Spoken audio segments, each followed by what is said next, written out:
Hey guys, welcome back to another episode of Soul Kiss, the podcast. I am your host, Christiana, and today our episode is going to be about the importance of storytelling. And we have a really amazing guest today, and she does a lot of really cool things. She leads a lot of workshops about storytelling and helps people share their stories. She helps them learn how to tell their stories, the importance of telling your stories. So she's going to talk to us about a lot of that today. So I just woke up.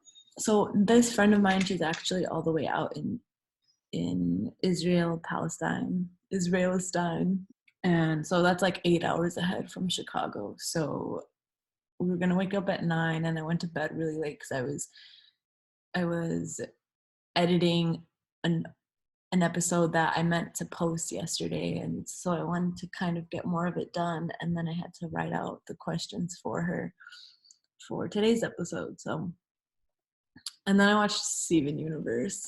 So if you guys know Steven Universe, tell me who your favorite character is, because I love that show so much, and I didn't get into it for a while. And then finally, like, I had my third friend telling me to do it, to finally watch it, and I did, and I was like, oh my god. And I just fell in love. We're gonna do this over, Zoom up meeting. Sarah! Hey, how are you? Good, how are you? Good, thank you. So I wanted to have this episode with you because part of the mission of this podcast is to share stories that people have gone through to help inspire other people, but also I want to bring up this importance of sharing your story. And we met at the Environmental Coexistence Institute that I've talked about in the past in one of these episodes. And you really stood out for me because you were the first person that really showed the importance of storytelling for me. And I never thought about it that way. And you led all these workshops, and you were also a mediator at this political dialogue thing that we would have every week for 2 hours. And you also stood out to me as a mediator. There were like two other ones, because every time you would talk, and even the kind of energy that you had there, you were always just very empathetic and very compassionate. And you always took value in people's stories, like you didn't shame anyone for having their story and their narrative, and that really stuck with me, because everyone always felt heard with you, and everyone always felt seen with you. And so I thought you were the perfect person to have this episode with. Wow, thank you. I'm kind of blushing. I'm very flattered. Thank you so much. So, my name is Sarah Perle Ben Ezra. So, I was born in France. Both my parents were born in Algeria. I'm Jewish, and I've been living in Israel for 15 years. And my father is also Israeli. And I do what I do because I'm lucky enough to do a job I actually love, and I do what you just explained. I give workshops in storytelling, in communication. I use storytelling for reconciliation workshop, but also for community building and community healing. And I'm also a dialogue facilitator. So I work in the context of the Israeli-Palestinian conflict, but also work with groups of women and also groups of young people from all around the Middle East and North Africa, not only Israel, Palestine. When you And work for women, is it also Palestinian Israeli women, or yes. Okay. Mhm. And I'm really lucky because I don't think I would be good at, like, I think I'm good at what I do and I love what I do, and so I'm so lucky it's working out for me.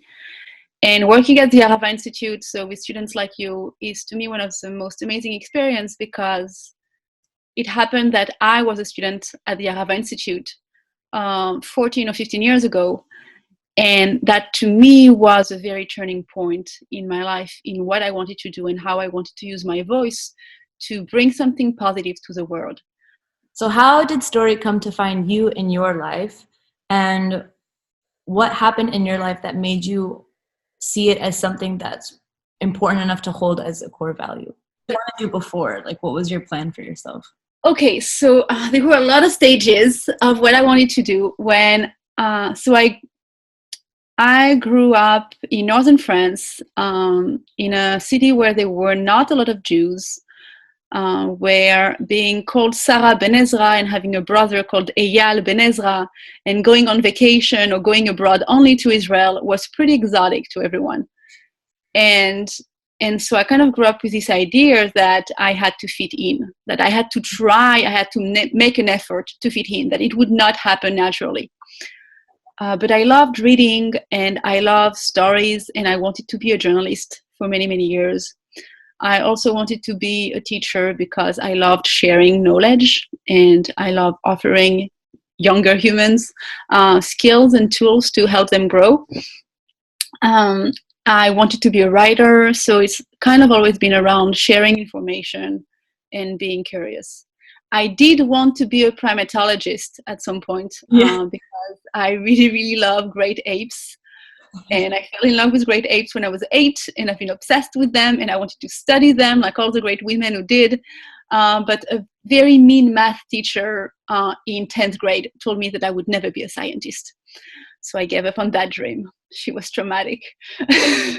Teachers can really kill dreams. Exactly. Yeah. So to go back to what I'm doing and how I got to the Arava Institute is that I think that people can have, when you're growing up, when you're figuring out who you are, I think it's being a human being is so challenging. You have so much to figure out. You have your own story to write. You have the story of your family to understand. You have, the expectations, everything. It's just so hard. And we've always expected to fit in one tiny little box. And adults around, or facilitators or mentors around, have such a power over people they help grow.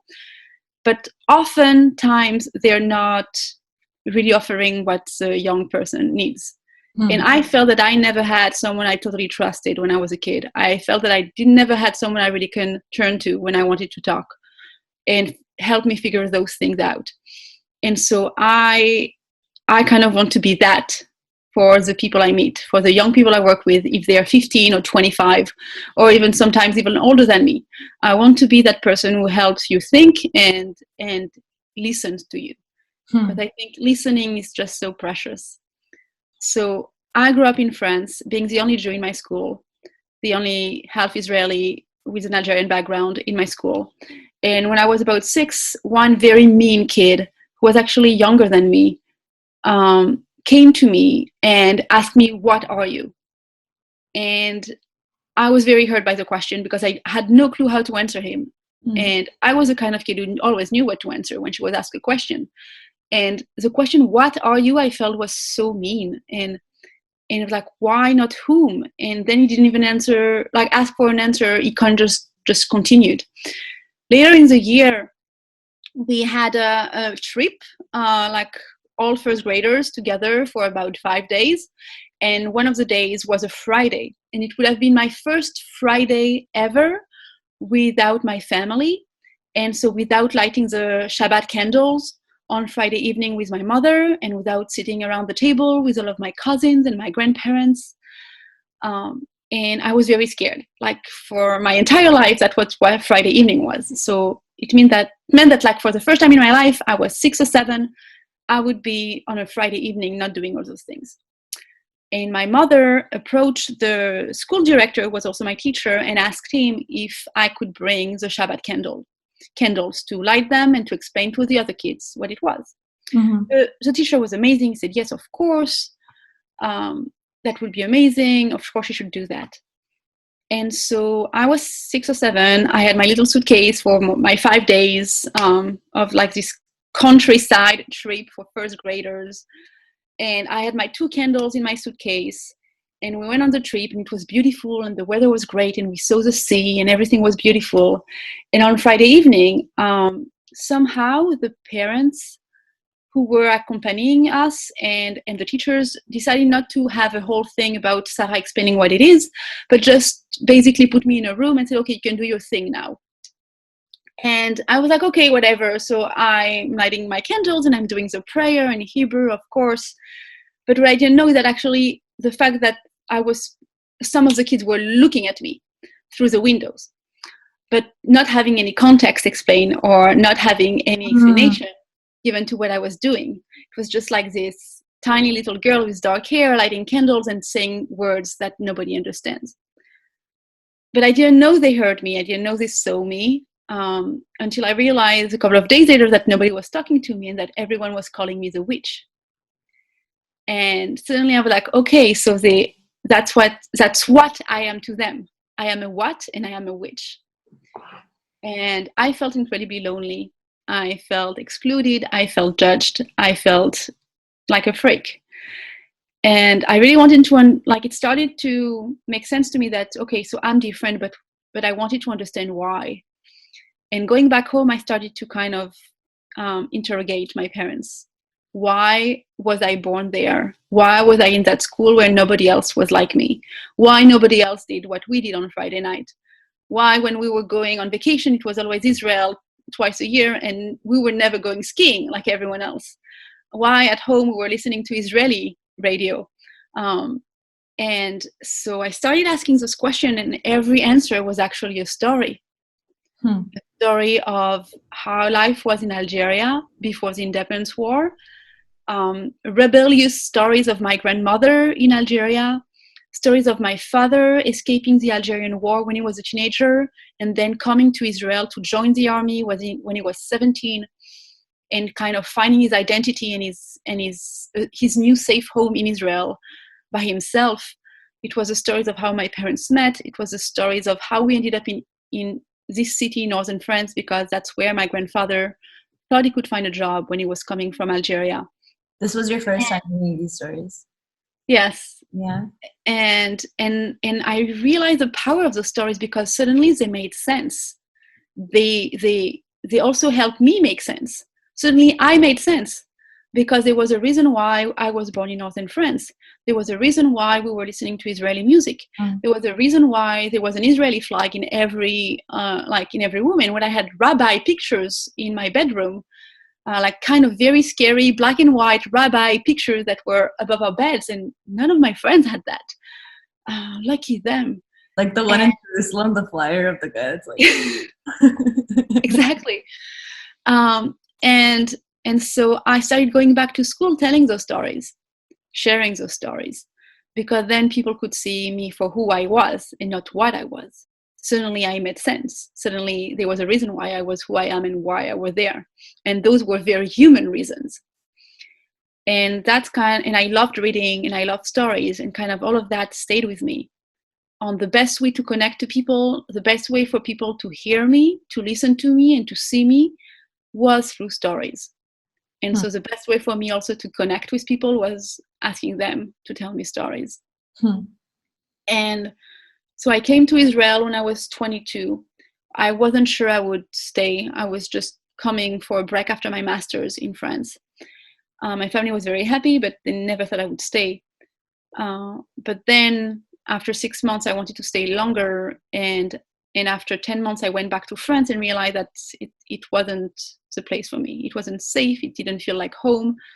I was tired of being exotic. And so I came back to Israel with the impression that I was choosing to be on the privileged side. It was easier for me, but what will I do now? Now that I chose to be on the privileged side, that I can take that advantage, that I can take that decision, what will I do with that power? What will I do with that responsibility? And I ended up at the Arava Institute, having no clue what to expect. And for me, I was 22 or 23, growing up with a very Zionist narrative in my home of Israel saving my dad's literally being such a big part of his identity and a big part of my story. And I realized that there was an entire story I've never heard. Not only that I didn't hear, but also a story I didn't know existed, which was the Palestinian narrative. No, what did you know about Palestinians at that point? First of all, in the Israeli mainstream narrative, you don't call them Palestinians. Like they are the Arabs who were here, like they were everywhere in the Middle East. And we came up with borders after the Ottoman Empire collapsed. And so the Arabs who stayed here decided to call themselves Palestinians later on in the story. But there is never an acknowledgement of the common narrative and the common trauma of the Palestinian people as a people. And that there is actually a story. There is a narrative, there is a commonality. And to me, at 22, 23, it was incredibly powerful, but also like I had to redefine who I was and what I learned and the stories I've heard, understanding that they were not the entire truth. That maybe they were true, but they were not everything. And that on the other side, there were so many people learning an entirely different story, not having any clue about mine. And not only the Zionist one, but also about, Algerian Jewish culture who ended up in France. Like, it's just the complexity of the story started to hit me, and it cooked in me. It stayed in me for a few years until I realized that that's what I wanted to do. I wanted to help people tell their story, share their stories, because to me, the way we are to the world, the way we interact, the way we analyze and understand things is through the stories we know we're made of, through the stories we learn, through the stories we live. All of those stories create lenses, the stories from our families, the stories from the news we hear, the stories from our history books, the stories we experience. They create a unique lens that we see the world through. And unless we understand that every single person has their own unique lens or set of lenses, how can we even expect to get any agreement signed? Or how can we expect to live in a respectful, just way? Because we just don't understand how other people see the world, experience it, and what their needs are.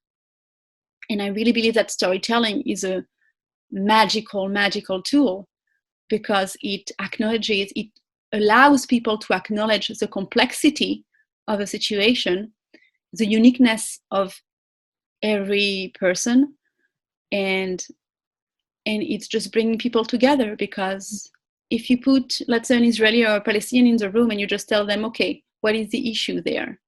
They will go back to the national narratives, they will go back to the national themes, and they will turn into national ambassadors. And then you have two blocks that are like two walls that are not listening to one another, because it's those wholly bigger than me stories that don't have any room for anything else.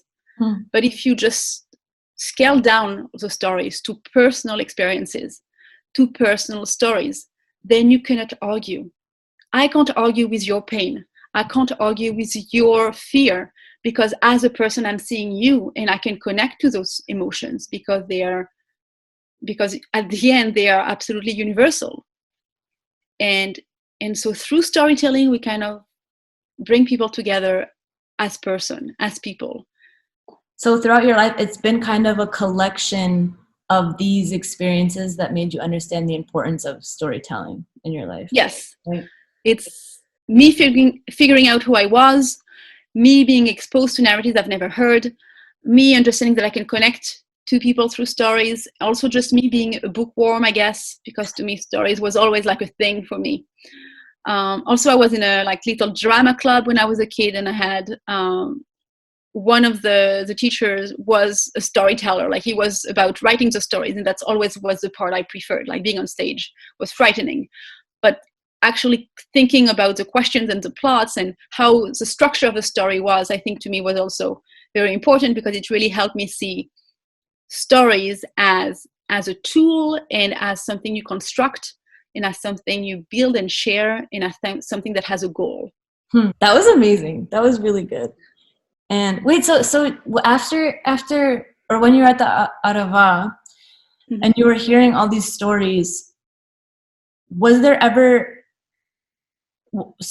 ever tense for you, or was it like that you were able to be more open to it because of how touched you were by the personal stories? So my time at the Arava Institute was incredibly painful. It is not something I would ever want to relive.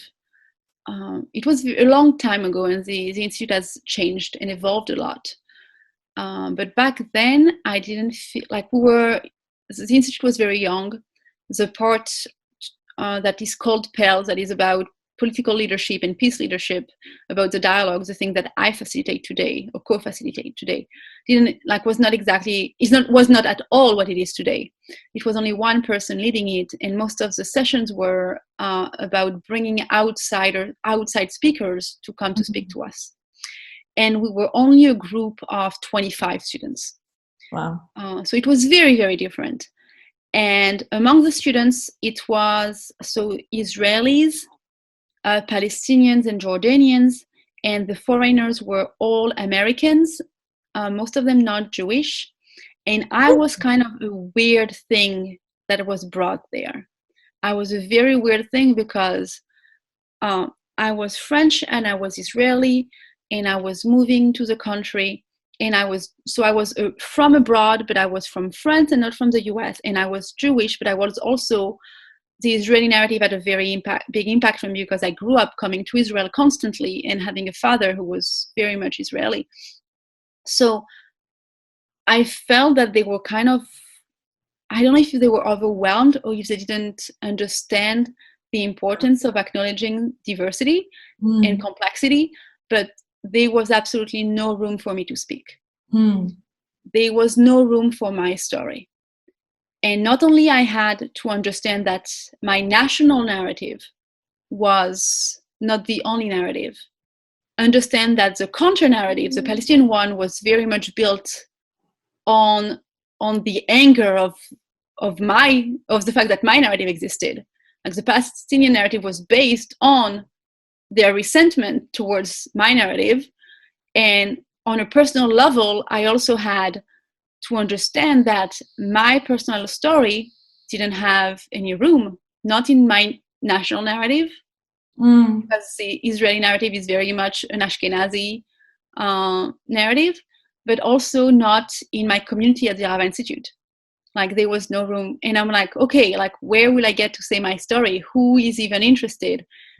And I think to me it was, and it took me years to really digest it, to understand how it is important to acknowledge every single voice. How it's important to not simplify narratives, because I think that's what's dangerous, when we simplify stories.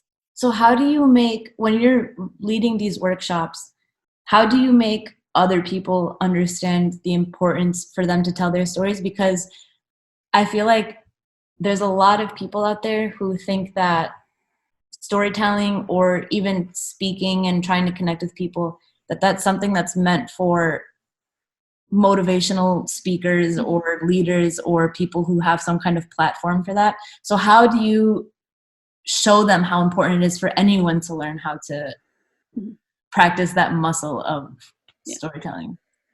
So usually I always begin by sharing a story, a personal story. This way, at least, because otherwise I think it would be very inappropriate for me to ask people to open up when I'm just, playing it safe, as a facilitator. So when I do a workshop on storytelling, I always start with a personal story. I would talk about my grandmother, or I would talk about the story I told you actually in first grade when someone calls me a what and not a whom. And through that story, I ask people, what did you learn from it? What did you know? When I work with even younger people, I ask them before I tell the story to make a list of all the things they assume about me. And just to make them feel comfortable and to just have them get wild about my age, where I live, if I'm married, if I have children, if I'm Jewish or not, where I'm from, how many languages I speak, anything. And then I tell them my story. And then after the story, we go back on what they assumed and what is actually true. And that's my cat. Doesn't give a shit about storytelling. And so usually most of what those kids will assume, like those teenagers or those 20 years old will assume about me, most of them are actually wrong. And they understand through my story that they learn more about me than they would than just assuming thing or just even looking at my ID. or even just talking to me. They understand that only through the stories they can learn the different layers of who I am. And they will also remember me better through the story. That's also something like our brain, or as humans, our brains remember stories better than just dry facts. Yeah. So I kind of have them see that with me, with my own personal example. And then something I've actually seen in every single group I worked with is that you cannot work on storytelling if you don't work on active and empathetic listening at the same time. Because you will not tell your story unless you feel heard and listened to. And it never happened once that, or it always happened, let's put it this way, it always happened, I always see it, this craving for people to be listened to really get the attention of someone. Suddenly, like, you're the most important person in the world to me right now. Please tell me about yourself. How often does it happen? So what happens when you have someone who doesn't really think that their story is important or doesn't feel confident to share their story? How do you... That happens all the time. Always, I have at least a couple of participants who are telling me, no, but I don't have anything interesting to say, or I don't have a story. And then I ask them very specific questions about how many siblings do you have? Which number are you in the family? Oh, is it hard to be the oldest? Is it easy to be the youngest? Or what do your parents do for a living? Did you always live in the same place? Or what is your favorite family stories you've ever heard? Tell me something about your grandmother. And just with those questions activated, they start telling things. And then I tell them, like, do you understand how interesting it is? Because your normal is only yours. Your normal is not my normal. Your familiar is not my familiar. The lenses through which you see the world are only yours. If you speak to someone who's outside of your home, 80% of what you will say will sound interesting because it's not something they've experienced themselves, or it's something that they can connect to because the emotions is common, but the actual experience, no. So some people need more help. Some people need those very specific questions. Or sometimes even just a word can help bring an entire story. And if they're still shy, I ask them to first be listeners, because stories, they are a language by themselves. A story brings a story. If I tell you a story about a puppy, maybe it might remind you of a story with a puppy, and a new memory and a new story will come up to your brain. If I speak about my grandmother, you will have the story of your own grandmother come. So it's kind of like a ripple effect. Have you ever seen, when people are sharing their stories or when you're sharing yours, have you ever seen someone have a light bulb moment or come to a realization about? Yes. Yeah. Also, like, it's on different levels, and it's really the process works. I do believe that stories bring people together. They make them more curious, more open-minded, more empathetic, and out of all, like, better people. But it's a process. It doesn't happen within one story. Because sometimes, especially when you work with Israelis and Palestinians, being able to listen, sometimes people just assume I will be quiet, and not being quiet means that I'm listening. Like, no, it's not. It's not. True. Yeah. And so you have to play with all of this complexity to see that it actually has an effect.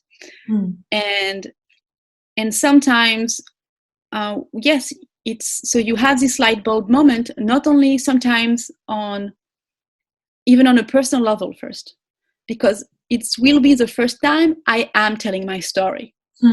So it will be the first time I understand why this moment that I'm now sharing as a story is important to me. And suddenly things make more sense for myself within my own story. So that's the first level of, like, oh, wow, shit. Yes. And, oh, I'm going to start crying because I'm talking about something that happened with my dad. And I see those things happening because, again, when are people asked to share a personal story and given the time to express it from beginning to end? And so it's also a personal experience. Then when you put people in pairs or in small groups, sometimes when people are really ready to listen, and it doesn't happen on the first workshop or on the first activity, it's a process. But then you see that listening is not only about being quiet, but about letting the emotions of the person who tells a story break through your shield, enrich you. I love how you said it this way, because I wasn't expecting that sort of an answer, but it's so true. Because for me, when we would do those workshops, the thing that came to the biggest surprise to me was that usually in conversations, I'm the listener. And when I talk, I'm expecting and I'm waiting for someone to cut me off because they know that I'll listen to them. Yeah. So it's actually so hard for me, I realized recently, to construct full sentences because I'm expecting for someone to cut me off. And so for me to actually have a platform and share what's on my mind, my feelings, my memories, and have everyone give that space for me, it was so odd and foreign feeling. And it wasn't like, I wasn't scared about it because I knew that it's just something I wasn't exercising, but it didn't feel like it was my space. Like I had to make it my own space. Mm-hmm. And it's a process. Yeah. It's a process. And even for the people so we all have different personalities, and some of us are natural storytellers, others are not, others are shy or embarrassed, and others are dominating the space, but also sometimes it doesn't mean that they're good listeners, and it also doesn't mean that they tell their story in a way that people can listen to it, because sometimes they just use it as a weapon, and I'm going to attack you with my story. So like, it's so interesting and fascinating to see all those different personalities and how they will play in the storytelling exchange, in the story exchange, and to see how people slowly, through working together and sharing together, they kind of end up more or less at the same level of being able to listen and everything, and being able to tell their story from beginning to end, and accept that the truth of the person in front of them has as much value as theirs. It doesn't mean that we're all equal. No, the outside world is full of inequalities and injustices, but that when we're in the room together, we need to make room for everyone's emotions. And did you ever see someone who changed, besides yourself, maybe see anyone change their perspective, or like have a complete flip in what they thought because of the power of stories? Yes. So I'll tell an example with a teenager that to me happened a few years ago, and I'm still in touch with this group of teens. And this was this beautiful young boy, very, very tall, totally like teenager, like he grew up, all the proportion is not right yet, very big feet, and like, hiding behind, like, in a hoodie, because he's not sure how to, what to do with his body, and he grew up too fast, and super bright and sweet, already like taller than me, I think, and he was like 16. And he kept to himself for the first part of the workshop. We're spending a weekend. It was a weekend retreat with a bunch of kids, Jewish, Muslim, and Christians within Israel. And he kind of kept to himself. And, he was like this cool, like, he was a cool kid, taller than everyone, with his hoodie.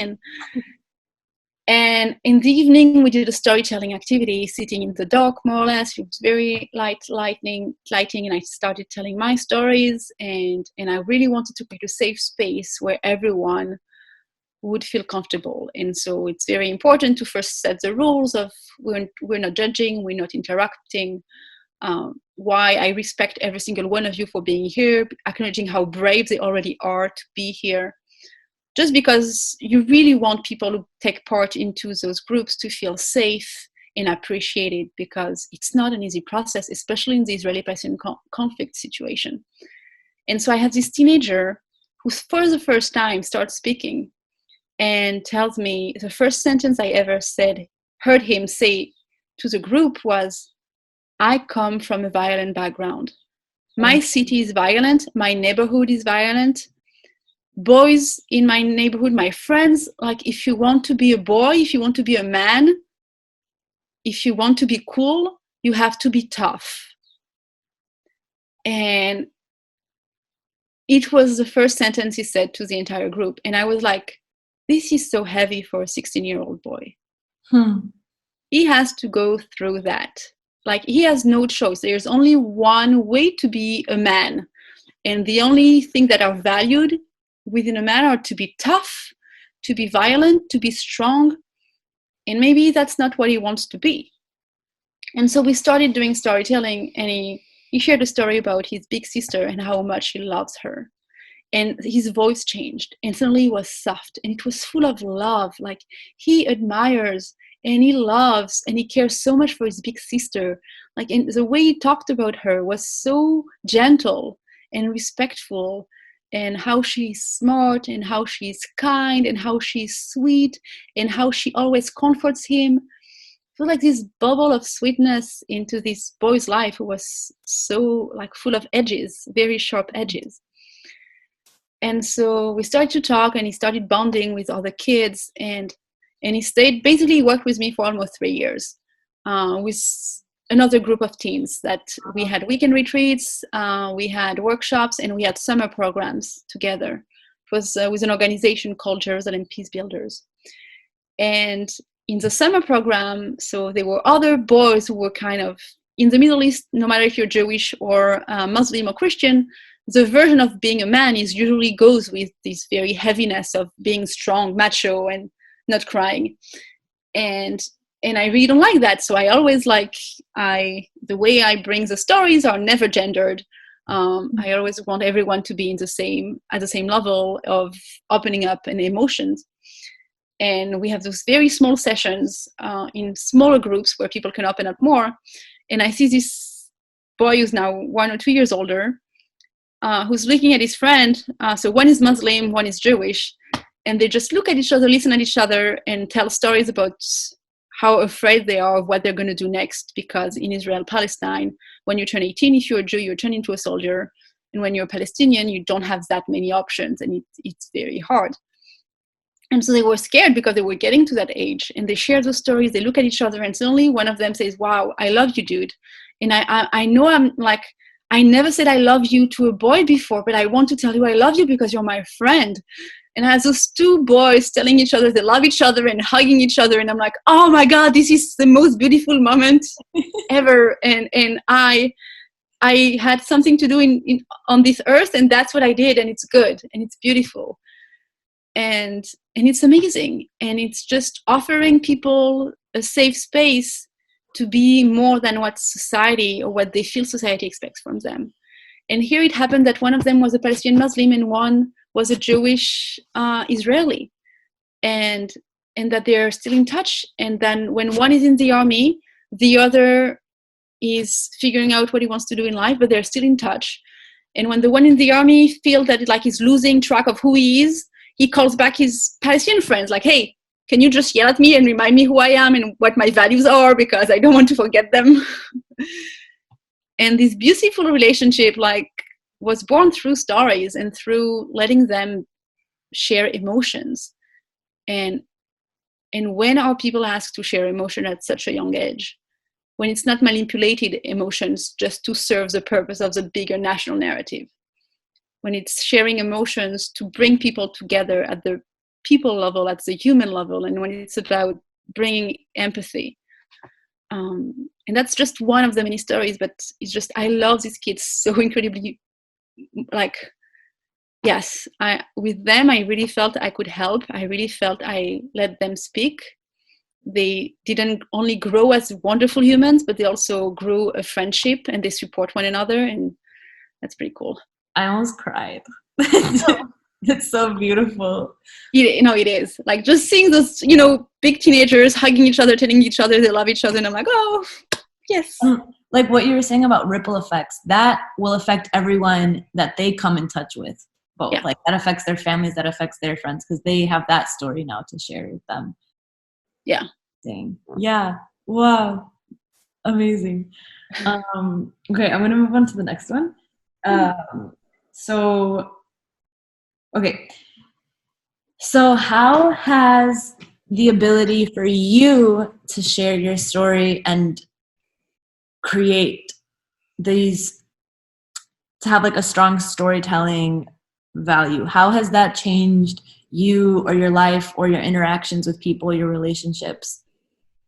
Mhm. On so many levels. So first of all, I told you that it was really a journey for me to kind of define myself and introduce myself to others through stories, and also for me to understand why I was born where I was born, how my parents ever met, how my great grandparents like ended up where they ended up, where it like. So to me, it was very like it started with kind of like a root, like looking for my roots. And the stories of my grandparents and my great grandparents and my parents, and kind of understanding why all of those stories I was still carrying with me. So on a personal level, to understand who I was, where I was born in a place where I didn't feel I belonged, why I looked the way I looked, why I loved the things I loved, why the music I was listening at home was not the music other people listened, why we were eating couscous every Friday night. Like, I needed to understand. I think it all began by genuine curiosity and a need to understand how I happened. And so that's, I think, first was it always motivated me because I'm passionate about family stories now. And I hold so many of my family stories, probably more than any of my cousins or siblings, because I find that it makes us so much richer, and it's such a beautiful thing to share, not to erase also the complexity of a story and of an identity. Another thing is, so I'm naturally an introvert. I can spend days at home alone, which is right now actually, I trained for this my entire life. It's confinement time. I'm ready. But I've always been a bookworm. It was me, a cup of tea, and a book. And stories helped me open up because I felt that I wasn't alone. I had a story to share. And sometimes through the story, my grandmother was with me the whole time, or my siblings. So I'm kind of bringing this backup with me into the world when I need to understand and when I need to meet and being introduced to new people. So for me, it's a kind of super safe way to be an extrovert when I need to. And because I'm a hypersensitive introvert, also when I work with groups, I also notice the ones who need a voice, the ones who are shy, or the ones who questions, or the ones who are introverts like me. Was it weird for you to have so much attention on you when you would share these stories, being an introvert? It is, but it's again, I'm not thinking about how I look, or I'm not thinking about my physical existence. I'm just a story. Okay. And I forget myself. I was having dinner with a friend a few weeks ago when we could still have dinner with friends, and he started like just to look at me, and he noticed something on my face, and I felt so self-conscious, and like, oh my god, you see me, I forgot. Yeah, you actually see me, because I was in the middle of the story, like, oh, I forgot. Like, you don't, okay, please distract me, forget me, let's go back to the story. No salad in my teeth. And so in a way, the story is a shield for me. It's a tool to connect with people in a safe way. Did you find that? Oh, sorry, go. No, go ahead.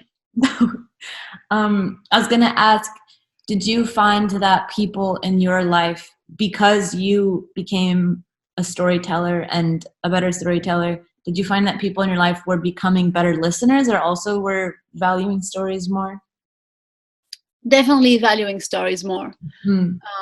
Absolutely. And I'm more curious because I love sharing stories about my family, and I love sharing stories about the participants and the students I meet, because I find them so inspiring that then people get more curious about, the stories they could tell, like, so maybe their own family stories. But I think that my friends generally also are very aware of the fact that I'm a pretty good listener, so they would also come to me when they need to speak without being interrupted.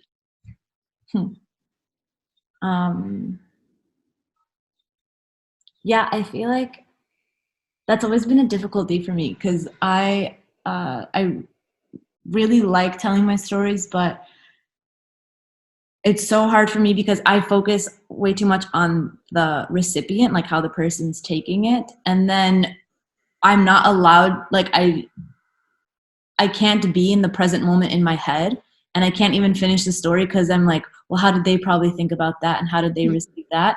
That I can't even get my truth out anymore, and I don't even know what it is, and I can't think straight because I'm so worried about them. Oh, that's so overwhelming. Oh Yeah. my God.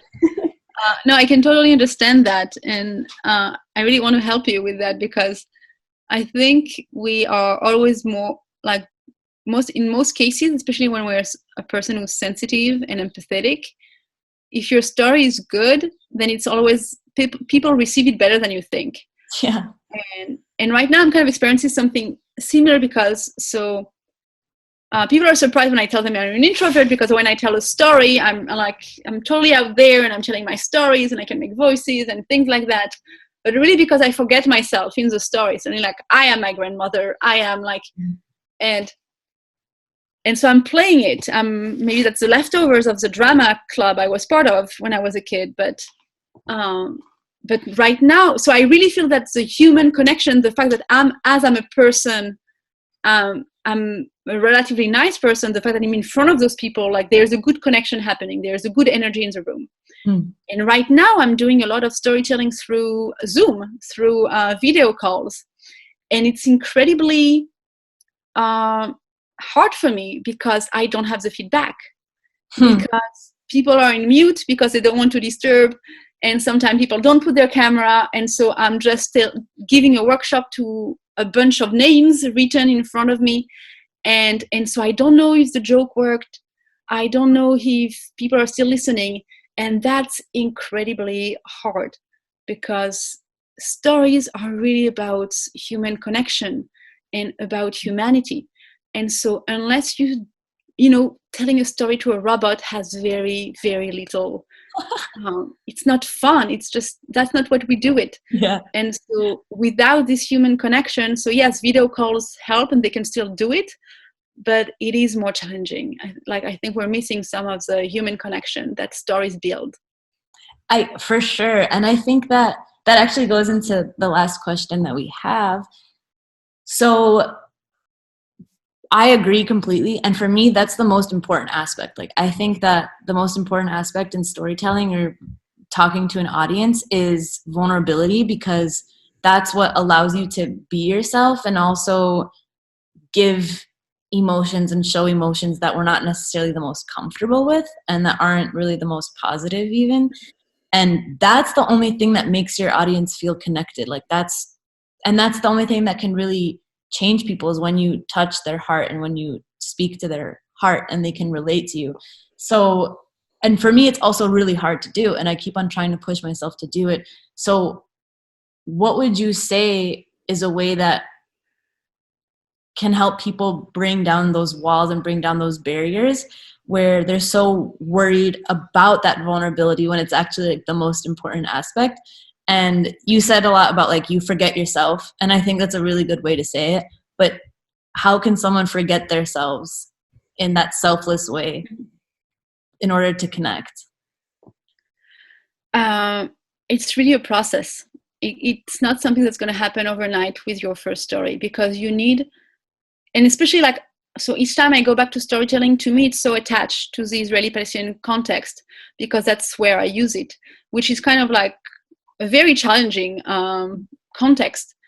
I did a workshop on storytelling with a group of American tourists, and gosh, that was easy, because suddenly like there was, it was just, nothing was interfered by, no story was interfered by the bigger national narrative and the big question of who was there first. It was kind of, because when you're working with Israeli Palestinians, every story is under the shadow of who should be here, because that's how our narratives are built, and that's how we are taught to think of the situation. It's like if one wins, the other loses, And so if I win, you lose. And so I want to be the winner. Therefore, my story will serve the purpose of my narrative being the right one.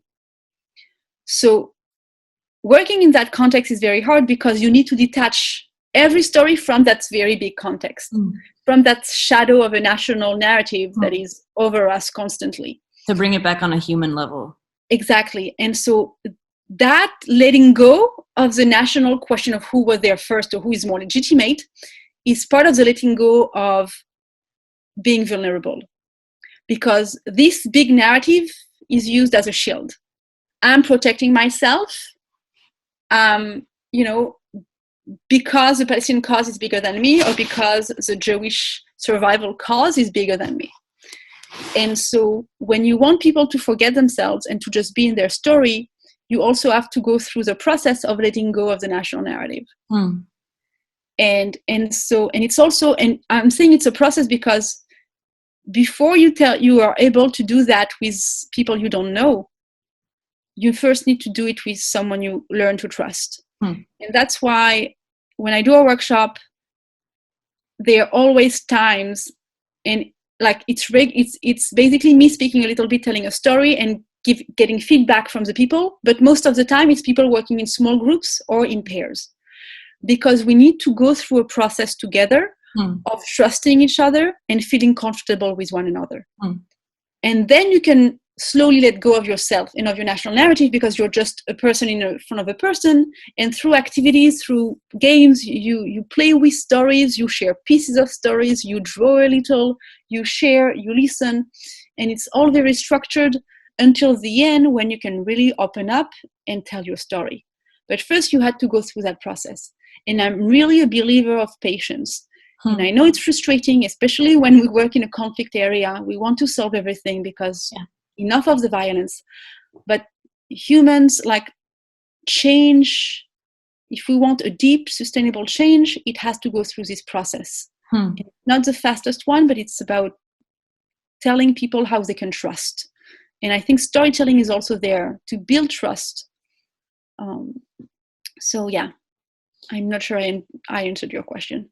Yes, you did. And did you think that, this one's just out of curiosity, have you been able to be more vulnerable and to be more just show more emotions to people since you developed storytelling?